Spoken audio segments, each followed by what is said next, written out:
meron tayo ngayon ang bago kong menu for breakfast. Sandaling-sandali lang to. So, na-prepare ko na naman lahat. At lutuin natin yung mabilisan lang. So, hindi na ako magpapalikoy-likoy pa. Mag-umpisa na po tayo.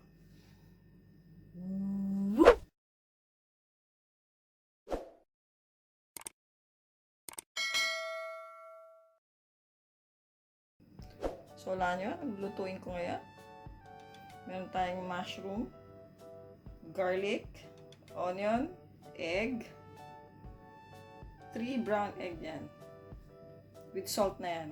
Sea salt, and coconut oil. Siyempre, meron tayong cheddar cheese. Meron din tayong brown bread para mamaya pagkatapos na, and jam, strawberry jam. Okay, so mainit na ang pan. Lagyan natin ng oil. Okay. Sobrang bilis lang itong lulutuin natin. Sobra. Lagyan natin ng garlic. Medium fire lang siya. So, hintayin natin mag golden brown. Grabe, natututo ko talagang magluto. Tutuloy-tuloy ko na to.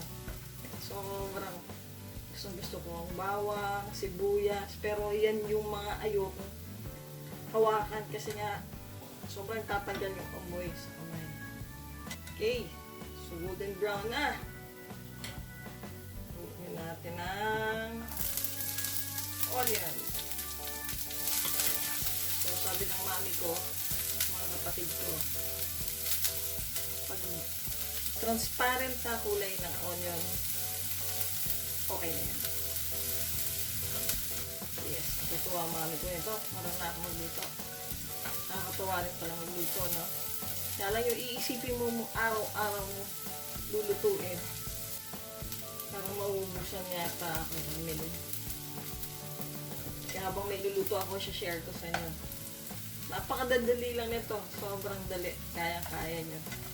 Woo! Sasarap mo yung magluto. Yung mga nakapost sa Facebook ko. Wow! Wish ko lang marunong akong magluto ng gano'n. Okay. So, yun na. Malapit na. Transparent na. Ilalagay na natin ang mushroom. Okay.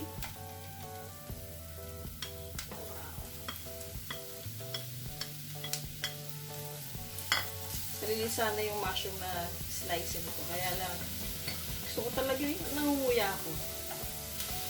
Actually, hindi ko alam to kung nilalagyan parang tomato or okay na to. Siguro okay na to.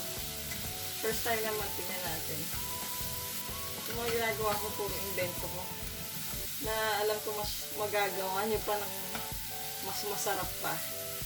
Mas maraming ingredients. Hindi ko na siya lalagyan ng salt kasi may salt na yung egg. Saka lalagyan ko pa siya ng cheese. Okay, so malambot na. Medyo naging brownish na yung mushroom. Okay, so sasalin na natin. Lagyan na natin ng konting oil ulit. Woo! Kalaan nyo ba makakapagluto ko ng ganito? Lagyan na natin ng egg. Woo! Lutuin lang natin ng konting ilalim. Tapos ilalagay ko na itong mushroom. Grabe, sa dami na nakikita kong nagpo-post sa Facebook ng mga pagkain. Lalo ako nag-iingganyo sa inyo magluto. Sobrang bihira ako mag-open na Facebook ko. Pero pag in-open ko, bubungad sa akin pagkain kagad. Kasi hindi magugutom yan. Okay, lalagay ko na to.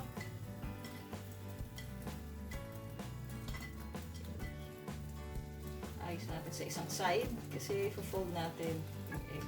So, lagyan natin dito yung ibang egg. Sarap. Para maluto siya. Bago ko siya i-fold, lalagyan natin ng cheese. 3 slices na cheese. Yun nga lang, hindi grated. Kung meron kayong cheese na yung square na gano'n, pwede i-grate. Okay, ito na. Ito na, finale. Oh, gusto to ni Princess. Ayan na. Woo! Breakfast lang to sa kanya. Siguro yung matitira, ila-lunch ka na lang. Kasi hindi ako nag-breakfast nga. Water lang tayo. Woo! Kita nyo ba? Kita nyo? Yeah. Woo! Yes. So, tutupiin na natin. Yes! Hirap pala itupi. Okay, urong natin. Yes! Woo! Nakalabas ang cheese. Yes! Kita nyo, tingnan nyo. Yes! Woo! Woo! Ito na. Aww! Ow! Init. Grabe. May cheese. Super milk. Sarap. Sarap. Sarap din ang pawis ko. Grabe, tingnan niyo yung pawis ko. Para ako nag-exercise nito. Ito lang ang niluto ko. Pero tingnan niyo. Papakita ko sa picture. Pagka-slice ko. Para makita niyo yung loob. Sarap. Sarap. Thank you. Thank you. Enjoy your meal. Stay safe.